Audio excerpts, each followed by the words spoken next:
Yo mga idol, kamusta? Sports Talk PH nga pala. Ang opinyon ng mga fans, pag-usapan natin yan mga idol. Ngunit bago ang lahat ay huwag kakalimutang mag-subscribe at i-click ang notification bell button for more sports talk. So dahil nga po sa napakatinding panalo na nakuha ng current WBC Super Flyweight World Champion Bam Rodriguez sa huli nitong laban, kung saan tinalo niya via knockout ang Super Flyweight legend na si Juan Francisco Estrada, ay ang siyang dahilan kung bakit trending ngayon si Rodriguez sa mundo ng boxing. Bukod dyan ay dahil din sa napaka-impresibong panalo na ito ni Rodriguez, kaya naman mas lalong nangangati ang mga fight fans na makitang magtuo si Rodriguez at ang current undisputed Super Bantamweight World Champion Japanese monster na Naoya Inoue balang araw. Sa katunayan nga po ay nagsisimula ng makipagdebate ngayon ang mga tagahanga ni Rodriguez na mas magaling ang kanilang idolo kaysa sa binansagang halimaw ng Japan. Giit ng mga fans ni Rodriguez na sa edad ngayon ni Bam Bam na 24 years old ay may record na itong 20 wins with 30 knockouts at walang talo. Bukod dyan ay isang ganap na 2 Division World Champion na agad ito. Habang si Inoue naman umano ay noong 24 years old ito ay may 12 wins with 10 knockouts pa lang ito. Bukod dyan ay sa napakabatang edad ngayon ni Rodriguez ay may 3 future Hall of Famers na agad itong tinalo sa kanyang record. At yan nga po ay sila Carlos Cuadras, Sorong Visay at Juan Francisco Estrada.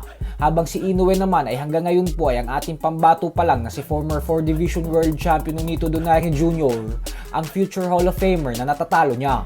Tapos may edad na itong 31 years old ngayon. At syempre, hindi naman papayag ang mga tagahanga ni Inoue na hindi nila ipagtatanggol ang kanilang idolo sa mga banat ng mga tagahanga ni Rodriguez. Kaya naman buwelta ng mga ito na kung talagang mas magaling daw si Rodriguez, ay bakit umano pang 5 lang daw ito sa top pound for pound rankings ng The Ring Magazine, habang si Inoue naman umano ay pang number 2. Bukod dyan ay pag naging pound for pound king na umano si Rodriguez at tinanghal bilang Fighter of the Year at 2 Division Undisputed World Champion kagaya kay Inoue, ay saka na umano mag-ingay ang mga fans nito. Dahil hanggat hindi daw ito nagagawa ni Rodriguez, ay hindi pa daw ito pwedeng ikumpara sa binansagang halimaw ng Japan.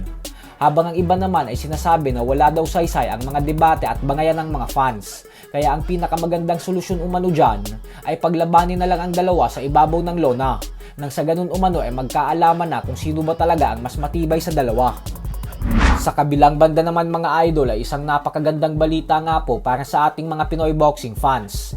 Ito po ay dahil ang ating pambato na si current WBA Intercontinental Super Featherweight Champion Mark Magnifico Magsayo ay muling umakyat sa rankings ng World Boxing Association sa 130-pound Super Featherweight Division. Dahil sa kanyang panalo kontra sa former champion na si Eduardo Ramirez, ay nilagay na ito ngayon ng WBA sa pang-5 pwesto. Kaya naman palapit na po ito ng palapit para sa isang world title fight. Ang posible niya pong makasagupa ay walang iba kundi ang current WBA Super Featherweight World Champion Lamont Roach Jr. kung saan nanggagaling pa lang ito sa isang matagumpay na world title defense nitong nagdaang Sabado lamang. Matapos niyang talunin via 8-round technical knockout ang former undefeated challenger na si Firgal Macori. So hanggang dito na lang po muna tayo mga idol.